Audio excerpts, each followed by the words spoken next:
Do you think he did anything for black people in America or worldwide for that matter? No, nothing. Nothing. Absolutely nothing. Nothing of significance. That's why I keep saying that he's fake. This power thing got to his head. Do you respect your brother today? No, I don't. He doesn't have a spine. He's just like, he's reptilian. I like Trump. Trump is a strong man. My name is Gary the Numbers Guy, and this is a GG33 production. Today, we have a special guest. This man is related to one of the most powerful people on the planet. His name is Malik Obama. How are we doing today? I'm doing good. Greetings. We got a lot to talk Hello, about. Everybody. We got a lot to talk about today. You ready to go into it? Ready to go into it, yes. So before we go and we start talking about Barack Obama and we start talking about everything we have Malik here for, because, it's one thing to assume things. Millions of people assume things about Barack Obama. It's one thing to, pretend you're a psychologist like Jordan Peterson and you know everything. They're going to try to psychoanalyze the guy. But it's something completely different to have someone who was by him for years. Wasn't Barack the best man at your wedding? Yes, he was. And you were the best man at his wedding with Michelle. Yes, I was. How things change, don't they? I tell you, yes. Well, only one constant in life, and that's change. That's change. Before we go into this story, I want to talk about what's actually going on in the world, and then we're going to mix everything in. April 24th, 2023. Most people are going to think it's an average day. Most people are going to look up that day in Wikipedia and say, "Oh, nothing happened." But the truth is, that was one of the biggest days in modern American history. Do you know what happened that day? Is it Biden announced? No, that was the day before. Biden announced he's going to run. But what happened? Somebody resigned. Someone resigned. And that someone was called Susan Rice, Barack Obama's former national security advisor. Now, why is that a big deal that Susan Rice resigned? Because you see, Susan Rice used to be Biden's handler. And when she resigned, that means Biden went rogue. Barack Obama was the shadow president of the United States of America, basically his third term, from the first day Biden was in office until April 24th when Susan Rice resigned. And the thing is, the whole Biden puppet presidency was brought together by Barack Obama. He is the mastermind behind everything, along with Valerie Jarrett. Do you know much about her? I read about her, but I haven't met her, and I don't know her. How well do you know Michelle Obama? Michelle, I met Michelle at their wedding in 1992. That was the first time that we met. And as for the short period, when I was up in Chicago for that wedding, and then the following year when she came down to my wedding in 1993, and I would say that's the extent to which I really know her. Michelle Obama right now is getting ready to be the Democratic nominee for the President of the United States. What do you think about that when you met her for the first time in 1992, and now she's most likely going to be the next president? Well, my friend Joel Gilbert, brought that up, and he has a video or a movie about Michelle being, running for president this time around. And, based on, since Barack was president until now, I wouldn't be surprised if she ran. I wouldn't be surprised. 2008. Do you remember when your brother was running for president? Yes, I do. Tell us what was going on from behind the scenes, from what you know at that time. 2008, where is Barack Obama coming from? This guy's like a Houdini. He came out of nowhere. What do you know about 2008? I can't tell because we hadn't been really communicating during that time period. At that time, yes. we were sort of detached. Uh-huh. He got the Senate seat in Illinois. Correct. And then there was like a blank period where I don't know what he was doing. All of a sudden, he's running for presidency. From what you know of being around Barack Obama when he was younger, and you met him for the first time in 1985, correct? Right. From what you know about this man, could he have pulled this off by himself? The genesis of his rise is a mystery to me. And you're his blood. Yeah, it's because initially he was like nobody, and all of a sudden he went to Harvard. I saw him write his application to go to Harvard. You were there. I was there. So when he was going to Harvard, you he saw was him in the write his kitchen, application. yeah, up in Chicago. He was writing. And when he was writing his books, weren't you proofreading them? Yeah, I proofread it. He sent me a copy, and I did see him even writing it. We talked about it. He said, "Oh, brother, I'm doing this," and so forth. So I was there through all that process. What year was this? This was like, I'm thinking of, could have been in the 90s, early 90s. Early 90s. Early Okay. 90s. And he didn't strike me as somebody who was like politically inclined, even when he was organizing in Community Chicago. organizer. Yeah. I was with him, and I sat down with him when he was talking to all these people within the, that he knew, and he introduced me to some of them. And I thought he was just going to be somebody who's a community worker. Mm-hmm. But you never could imagine him as senator, much less the president? No, it's really like Is it it's surreal a to you? surprise. Surreal. Yeah, it's strange when you think about it. He came from nowhere, and all of a sudden now he's here. Most people who hear this would want to say, listen, what you're telling me is wonderful, because a man who came from nothing can rise and become the president of the United States. You know him. Other people can just speculate. You know him. Do you think there's any possibility he could have pulled this off by himself without people propping him up? No, he had people around him, so when they say that, he's not assisting, when he's not assisting people like us, and people say that we need to do these things on our own, and we shouldn't be latching onto him, and we're jealous of his success and so forth, I say to myself is that he was a nobody and people helped him. He didn't get to where he was on his own. There must have been somebody somewhere. And even when he was campaigning, a lot of people contributed to his campaign. So he didn't do it all on his own. He had a lot of help from a lot of people. And there's no reason why he can't help others. Makes sense. Let's go back to 2008. Barack Obama has defeated Hillary Clinton against all odds. And they have a meeting, Barack and Hillary, and Hillary agrees to drop out and endorse Barack Obama for president. Obviously, they were both going to beat McCain. That didn't matter at that point. But they made a deal.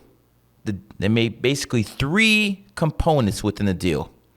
The first was when Barack Obama's term ends, the second term, in 2016, he will support her for president.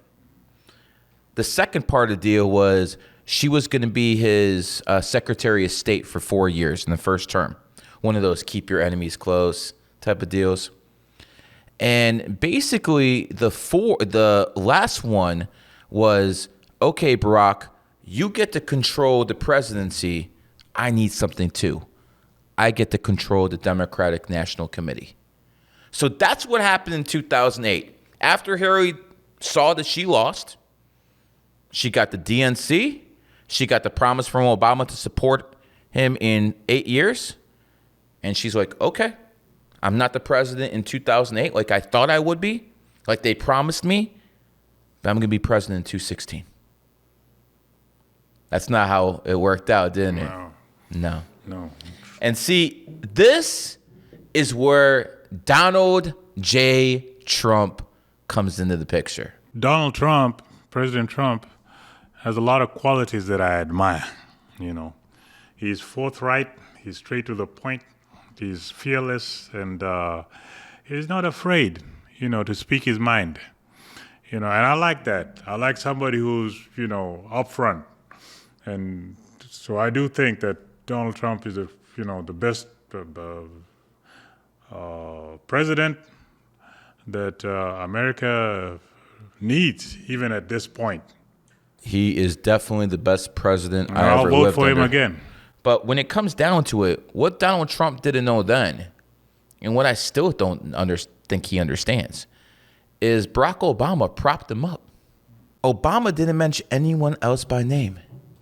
He only mentioned Donald J. Trump. So let me ask you something. Say you're a very popular man, and you hate me, and then you start talking on this microphone, F this, M this. All of a sudden, the people who hate you are going to come support me in spite of you. And that is exactly what Barack Obama did with Donald J. Trump. When he started attacking him, all of a sudden Trump, whoop, right through the polls. So now it's 2016, a couple days before the election. Hillary Clinton is still expected to win. We all thought she was going We to all win. thought of it. All the bookies, everyone thought. Well, except me. I went on Michael Savage and said Donald Trump would win. But almost everyone else thought that would happen.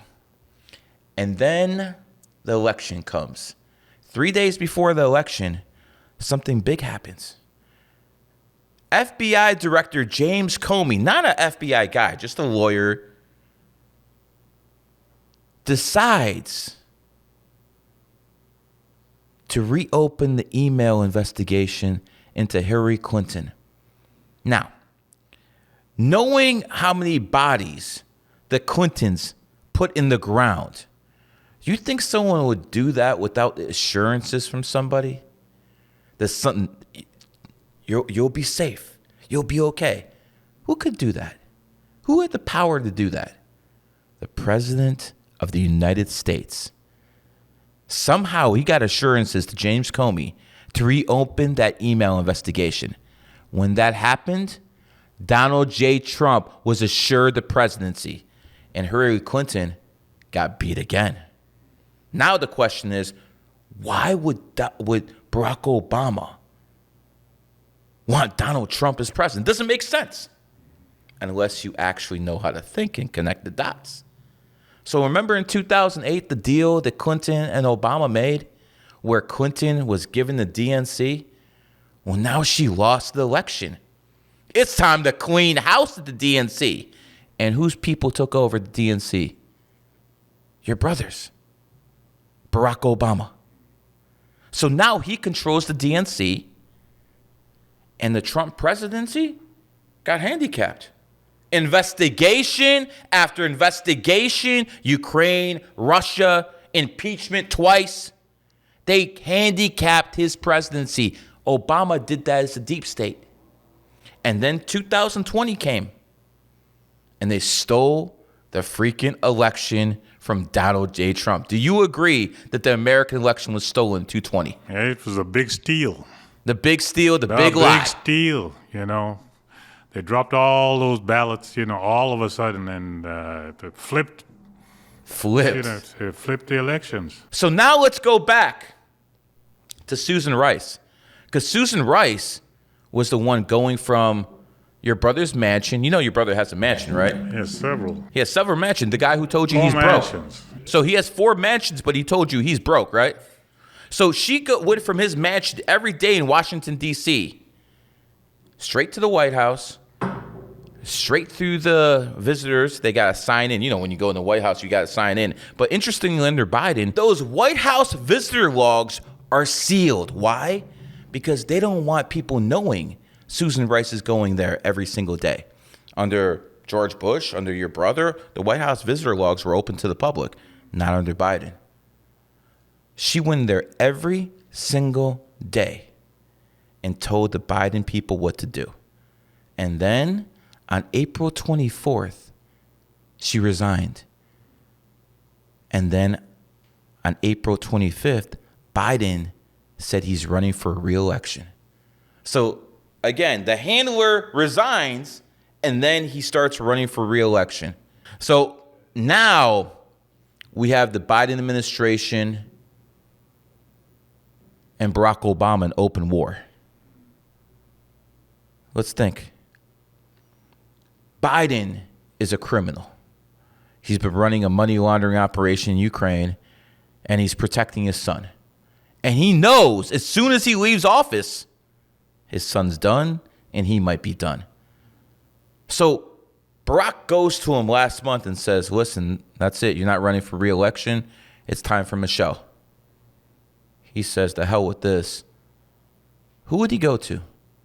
Who is the one person Biden can go to, be like, yo, I need help with Obama?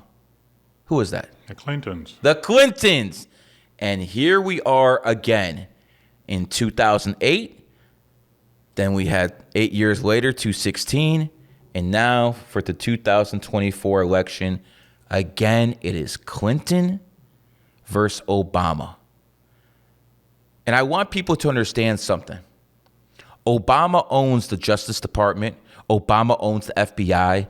And that is exactly why, ever since Mr. Biden announced he's running for re-election, what's been going on in the news, Malik?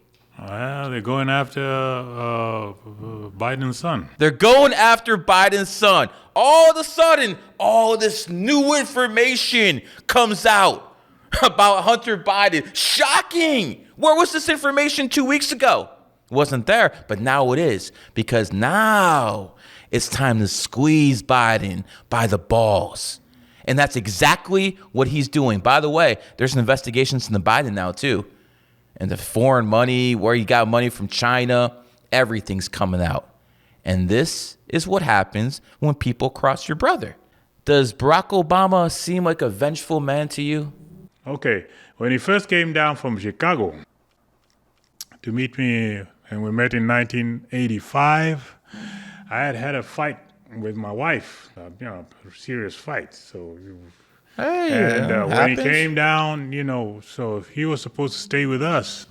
So I said, he couldn't stay with me because we were having this, problem at home. So I'm thinking that he took that personally, and maybe, I was just thinking about that the other day.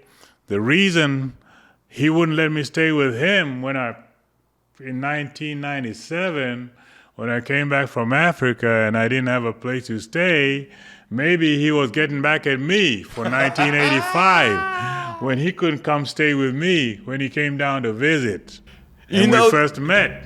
This is actually wonderful that we hear how people are, because Barack sounds like just any other guy on the streets who's holding a grudge, who's a vindictive, and people make these people out to be superhuman or some rock stars. They're just like me and you. He held a grudge for 12 years. So what I want to say from now, hey brother, it just dawned on me that maybe that's why you wouldn't let me stay with you in 1997, because I wouldn't let you stay with me in 1985. So Oxier to Oxier. Yeah. So it just dawned on me. So when you say that he's vindictive, those are the things that have happened. When he stepped on my toe, he wouldn't let me stay with him in 1997. And maybe that's what he's doing right now.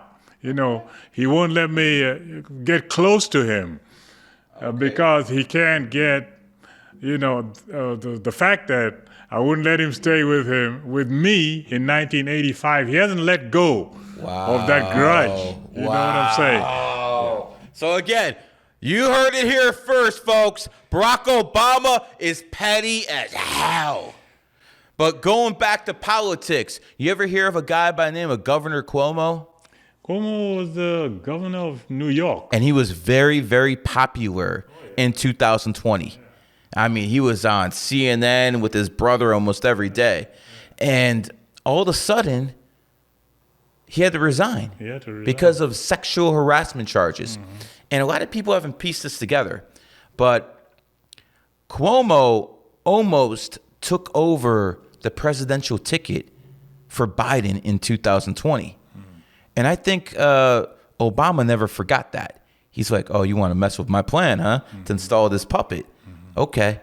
So if people want to look this up, they can. One of the first staffers that accused Governor Cuomo of sexual harassment, what did she know it? She used to be a staffer for Barack Obama.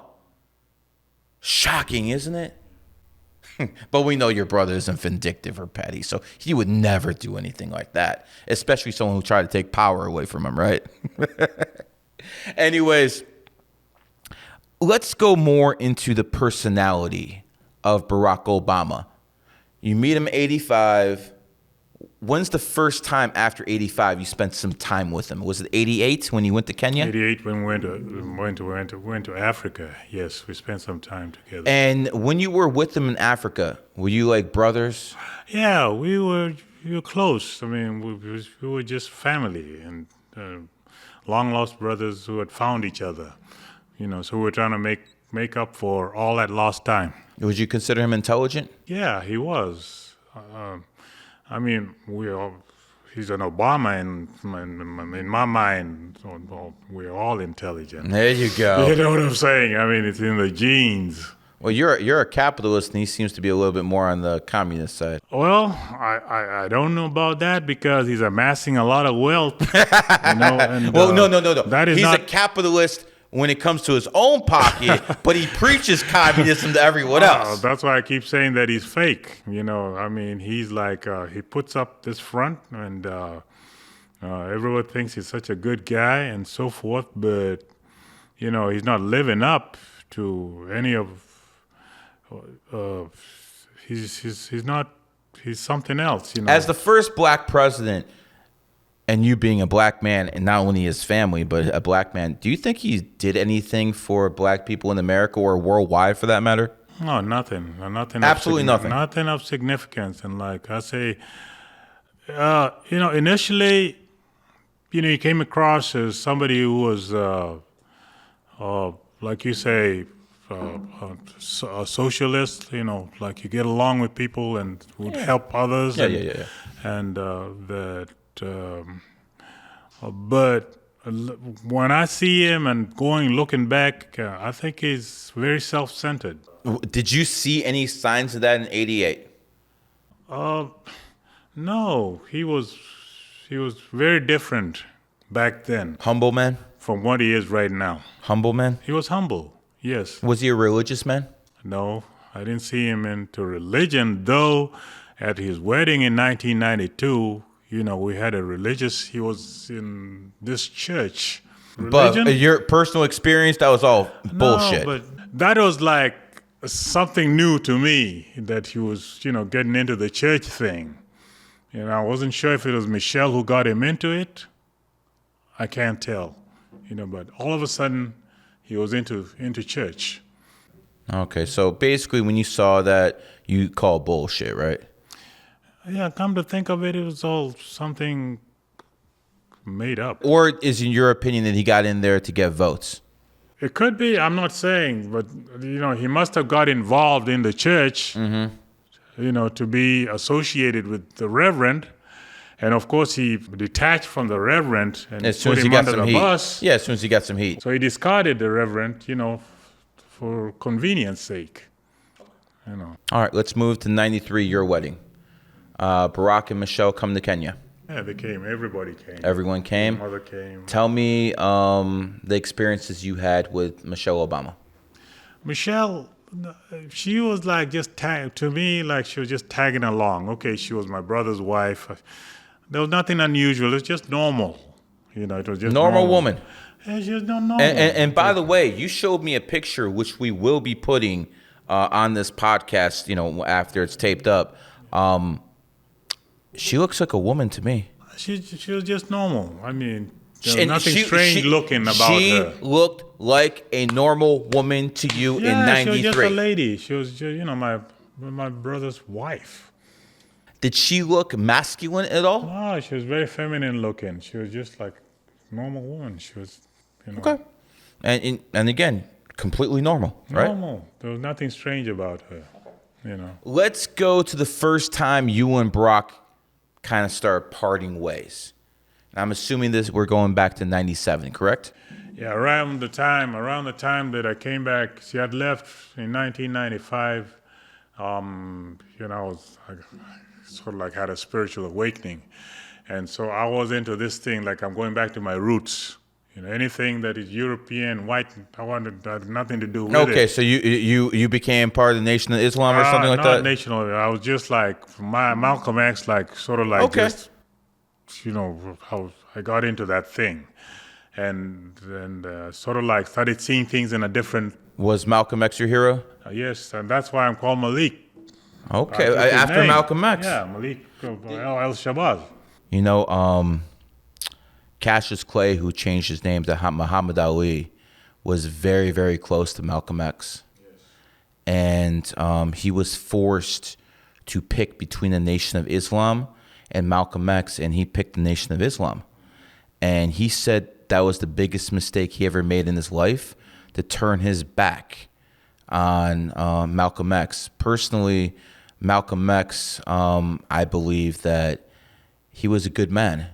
He was talking all that white devil stuff, and then he went over to the Middle East and he saw white people were Muslims, and he saw all of a sudden he's like, well, wait a second, this is what's going on here, because this is not what the Nation of Islam taught me.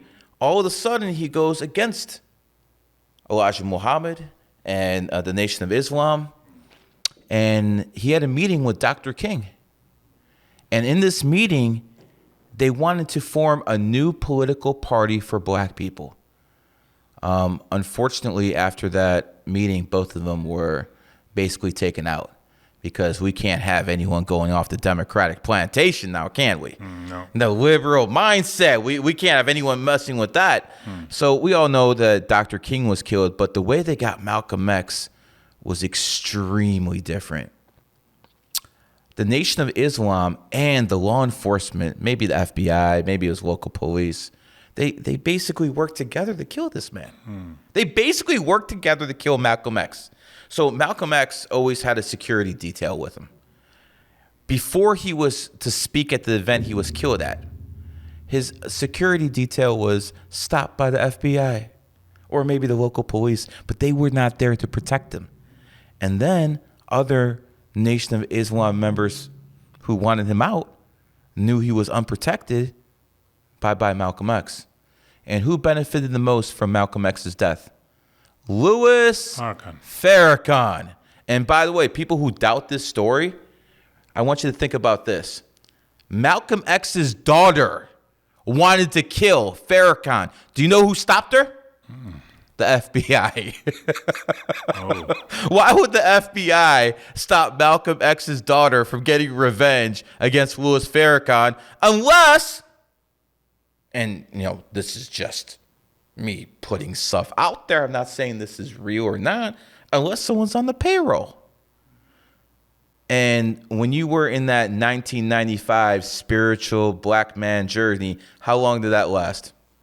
Lasted for a long time. Mm-hmm. And when was when you decided, okay, this ain't the way? It wasn't practical. It just wasn't practical, because I went back home and going back to the traditions, like going back to the Stone Age, it just wasn't going to happen. It didn't work. I mean, spiritually it's still the same. Not that I hate white people or, like soften. You okay with me though? I know, right? I'm mature now. It came, and then now it's like I mellowed out, just like Malcolm X was like that. Yes, and then he changed. yes, correct. So right now I'm just trying to live my life, And did you see any of that racism in Barack Obama? Did he feel the same way as you, like fuck white people? No, but I did sense some sort of like conflict going on with inside of he's trying to find himself. Did that happen more after he was married to Michelle or before? No, I could tell that he was going through that, and I think a lot of us black people go through that. So it wasn't like strange that he was, in that trying to find himself, if I can say that. Yeah, of course. Just as I was trying to find myself, and I think I have found myself. So in 1995, when I did go back and things didn't work out, over there, it's just a lot of corruption and, it just like anywhere else in the world. It was like that. and then my money ran out and so forth. So I had to come back. Mm-hmm. And then when I did come back, and I tried to get him, if I could stay with him. That's when he gave you that payback from 85. I said I couldn't stay with him. Things started, and so he calls me and he says, brother, you're back in the USA, and why didn't you let me know that you'd come back, that you're, here? And I said, how am I going to let you know that I'm here, and you won't let me stay? I could be in the gutter for all you know. So, I could be on the streets. So I just want to get this straight. First, he said you can't come live with him, and then he got mad at you for telling you he's not back. Yeah, he was mad at me. Interesting. So, and then I said, and then another thing is that your aunt, who's a Zaituni, is in Boston, and she's having a hard time. She's on the papers, immigration problems, and so forth. She had been sitting out here in the USA, and she didn't have her visa had expired, and so she had some things going on. It was in the media and everything. And I said, why don't you go and help her, because she's having a hard time. When you came to Africa in 1988, she was there and she received you, and she, was very well, and she hosted you. In fact, you had a car, a vehicle. You're driving around with it, and she let you have it. Now, why don't you go there and help her? And he said that she didn't have a plan.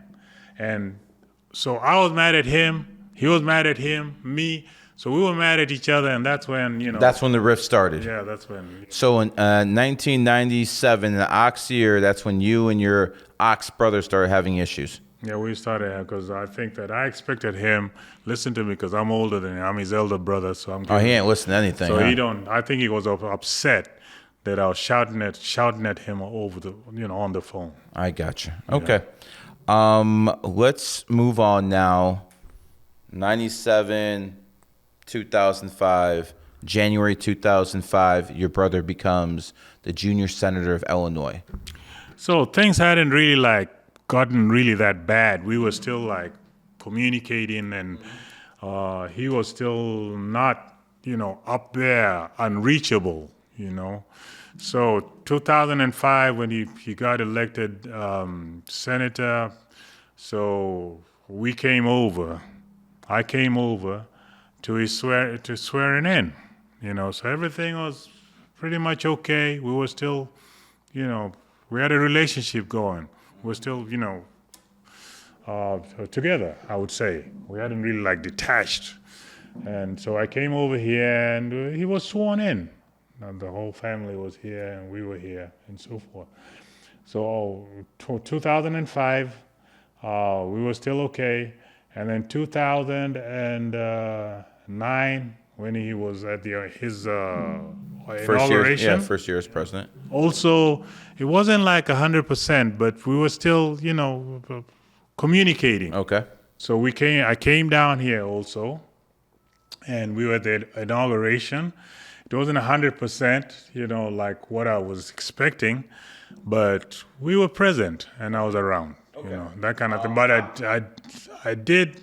It seemed like we were moving apart. We were moving. Yeah. How many times have you visited the White House? Several times, almost every year of the presidency. Okay, so you've been there about 6, 7, 8 times, right? Yeah, about that much. Okay. From the first day your brother took office to when the waning days of his presidency, what were the biggest differences you saw in him? I got the sense that this power thing got to his head. He thought he was absolute power corrupts absolutely. Yeah, he was big shot. He was the president. One time, I was in the Oval Office, and he had his legs crossed, and he told me, "Hey, brother, do you know I'm the president of the United States?"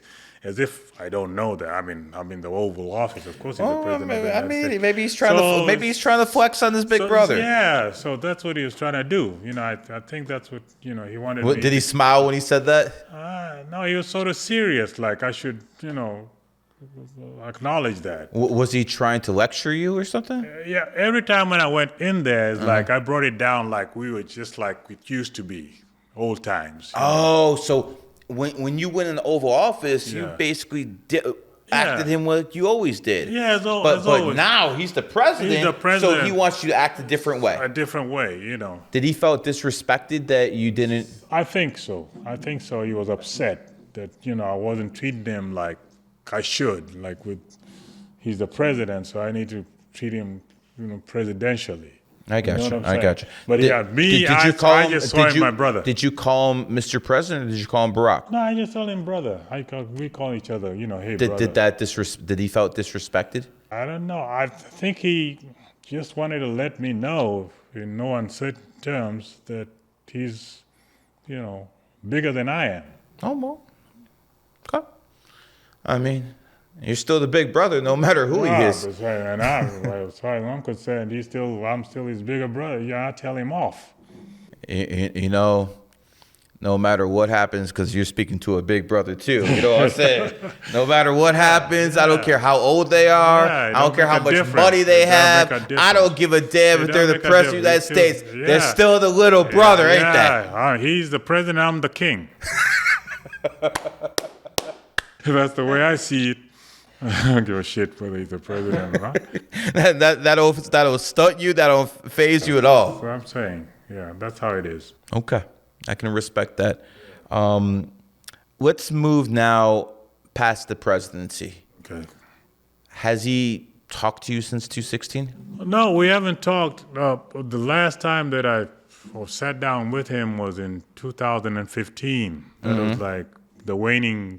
I think I call it the last year because 2016 was during the election, things were transition and so forth. It was like 2015 is like when he really was still the president, and then next year it was the election, campaigning and so forth. So it was a transition time. So I sat down with him. I'd gone to see him, and a couple of things that I wanted us to do, and we agreed on a few things, and but I didn't see him delivering. It's almost like he was just trying to appease me, and trying to I got you. Appease me. Did he have a problem with your foundation? He asked me to shut it down. Why would he ask you to shut down your foundation? Because he said it was going to create confusion, and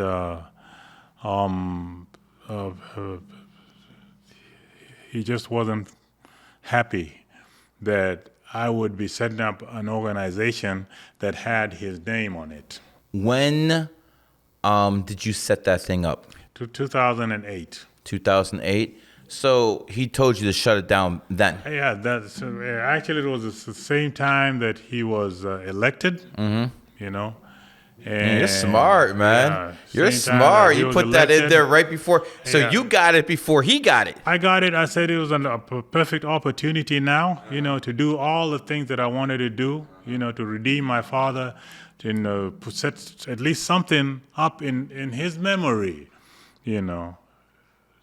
So in his honor, Obviously, Barack didn't see it that way. As the firstborn, Yeah, so this was a good opportunity, and I thought that he would, support it. But he said shut it down, and I said no. Okay, but he still talked to you after 2008. He was upset. He was upset. Because I don't think he wants to be challenged. And if you look at him right now, he's with all these people who will do whatever he says. And they're all what?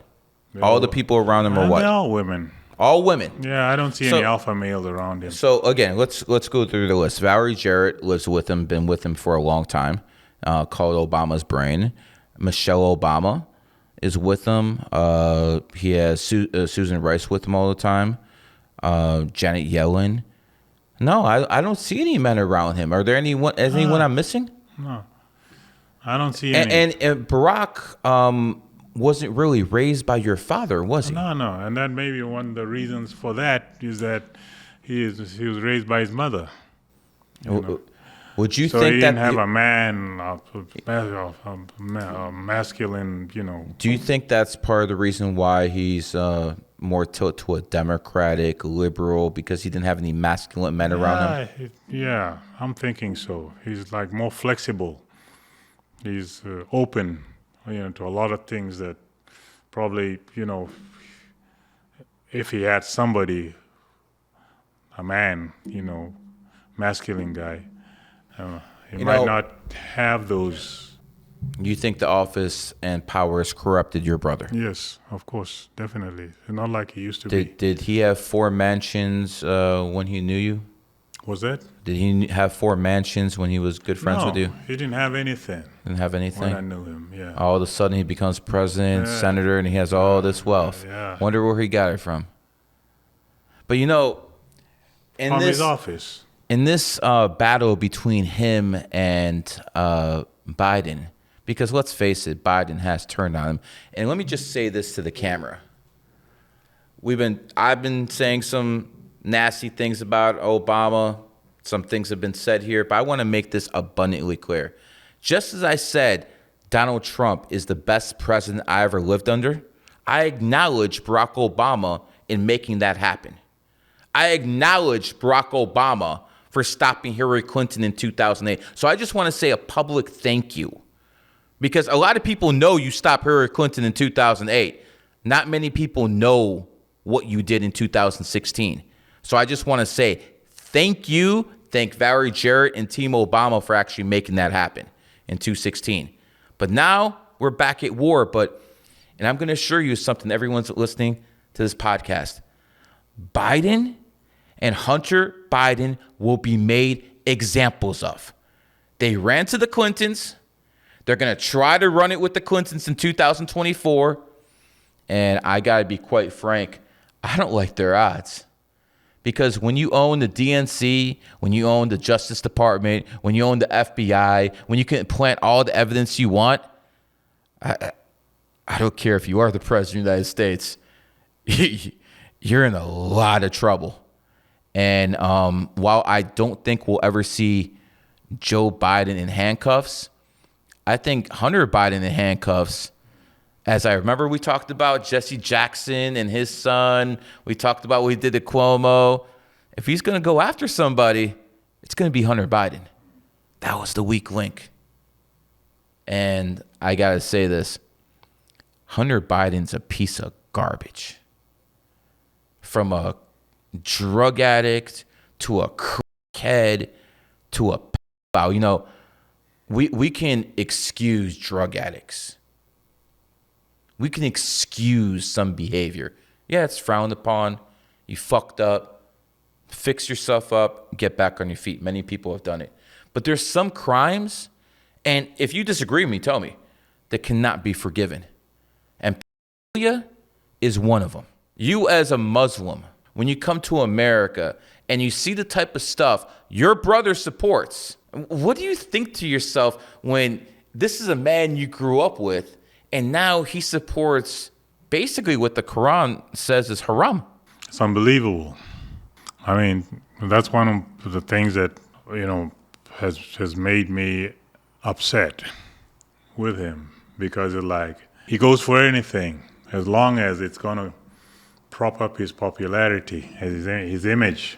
First he was against gay marriage, then he was for it. And then he's for it, just as long as it's going to be expedient or I love the word he used. I him. love how the word he used. He didn't say he changed his mind. He said his opinion evolved. Evolved. Yeah, just evolved. It sounds like devolving. Yeah. You have to understand, if you look at his policies, they were very pro what I call rainbows. He was very, very pro rainbow. I don't think he did a damn thing for black people, unless you disagree. That's what I mean, that he doesn't have a spine. Well, maybe a weak one. He's just like, he's reptilian. He can do whatever. Well, he has a spine if you're a Republican and you want something. He has a big spine for that. He said he's going to crush his domestic enemies. No, he's a wimp. And what I'm saying... You know how you can prove he's a wimp? During 2016, his last trip to China, he went on there on Air Force One, and the Chinese would not even give him stairways to his air. He had to, because they didn't respect him. Yeah. They did not respect him at all. Do you respect your brother today? No, I don't. Because he's just like, he's a wimp. I mean, he doesn't stay. I like Trump. Trump is a strong man. He doesn't he'll do what he needs to do. Not because he's trying to appease anybody. He has his own mind. And I think that Obama is not, contrary to what you say, that he's controlling everything. I think some others are controlling him. No, I agree someone's controlling him, but he's the mouthpiece. You see, yeah. He's the mouthpiece. It's Valerie Jarrett, or maybe it's even Michelle. But here's what I think. I think it's the Rothschilds. Possibly. I think the Clintons, I know this for a fact, the Clintons are controlled by the Rockefeller family because Bill Clinton is the illegitimate child of the Rockefellers. So yes, a bastard. This is the Game of Thrones now. So he's a bastard. Okay. So I believe that the Rockefellers are on the Clinton side. I also believe that Bill Gates is on the Clinton side. One of the reasons I believe this is because in 2015, when the Chinese president came to America, he didn't go see Barack Obama first. He went to see Bill Gates first. That tells me they're probably on different teams. Because if you're on the same team, you're not going to disrespect the president by seeing the Chinese president first. So I think he's on Team Clinton. But your boy has some help too. Your boy help is the Rothschilds and one person you probably heard a lot of, Mr. Musk. In 2010, Barack gave Musk a loan that saved Tesla and saved his ass. And if you notice, Mr. Musk is very, very pleased with one person. He only gives one person praise, and that's your brother, Barack. And by the way, have you noticed how everything on Twitter negative about the Democrats is all about Biden? There's nothing there about Barack Obama. Yeah, Obama has a blue check mark and another accompanying small check mark. I don't know what they call it, but there's another. It's a presidential. He has yeah, two. Presidential. Yeah, I peeped that account too. And by the way, Michelle has one of those too. Do you believe Michelle Obama is not only the next Democratic nominee, but she might be the next president of the United States? It's hard to say. I don't know. I can't say, because right now everything is extremely murky. Biden is like senile. I don't know. He's always been senile. I mean, he doesn't know who's left from his right. He's like shaking He doesn't know what day it is. Yeah, he's lost his sense of direction. Unless there's a kid in the room. Then he'll go right next to that kid and start sniffing them. But, because of his age, he's going to be adamant and stubborn. So he's going to insist that he wants to run again. So in the light of that, I don't see how Michelle is going to get in there unless they're going to do what you say they're going to do. Most likely. You know what I'm saying? Most likely. And she used to say that she was not interested in it. But with all the things that she's doing right now with a book launch and she's got a podcast on some she was just on it with Springsteen. Yeah, she's really doing notice a lot how of they're stuff pumping right her up. now. They're not doing it for no reason. She's with Oprah. Of course. And all these people, all the things that Obama did is what she's doing right now. So there's a possibility because she may be the strongest candidate at this time. Let's think about it from your brother's perspective. He installs this puppet Biden. Okay. All of a sudden, he turns on him. Who are you going to trust at this point? This was your vice president for 8 years, and he turned on you. The only place to go is Michelle. Of course, to suit his ego. 100%. You know what I'm saying? He wants to be the master, the one in control. Oh, the master's the master's always going to be the God. The master's always going to be Rothschild. Oh, so there's a possibility that she could do it. Brother, I want to thank you for coming all the way out here from Kenya to do this podcast. I hope Miami was very hospitable. Before we go, how do people reach out to you? What is your Twitter? And what books you got, brother? We want more. All right. Twitter, I think everybody knows. Malik Obama. Malik, at Obama Malik. Okay. And I'd like everybody to read my book. What's the name? Big Bad Brother from Kenya. Who's that? That's me. Big Bad Brother. Everybody thinks I'm bad because I'm talking about. Well, you're a husband, right?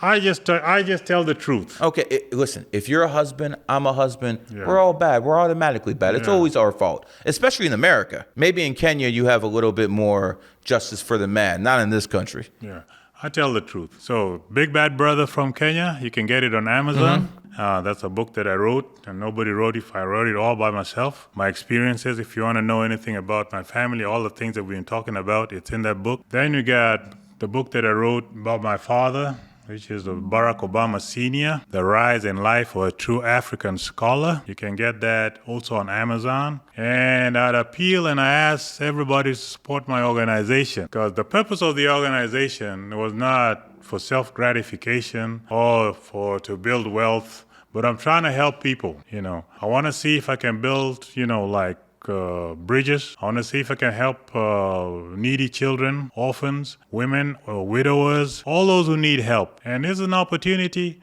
This is the American way, to get empowered, then you can do things. So I need support with my organization, the Barack H. Obama Foundation. And I want to thank everybody for listening in. Everything that I say is from the heart. I don't make things up, and I'm just trying to put things straight. I think that this was the most in-depth podcast ever done on your brother. How many people have been as close to Barack Obama, especially when he was young? My brother used to be a good guy, but I think he absolute power corrupts absolutely. And, right now, he's in that his orbit. He's in a bubble, and he's been mesmerized. He's been mesmerized by all the power and the glitz. But he told you he's broke. He told me he was broke. He has four mansions, I asked but him, he's broke to you. He said that, at the end of the day, he gets nothing on his paycheck. No, okay. President Obama's broke. Yeah. I wish I was as broke as him. I'm disappointed. Lastly, before we close and I give my closing monologue, if Barack Obama was here or if he's watching this right now, what would you say to him? I just tell him, be the guy you used to be. Be the guy you used to be. Be the guy you used to be.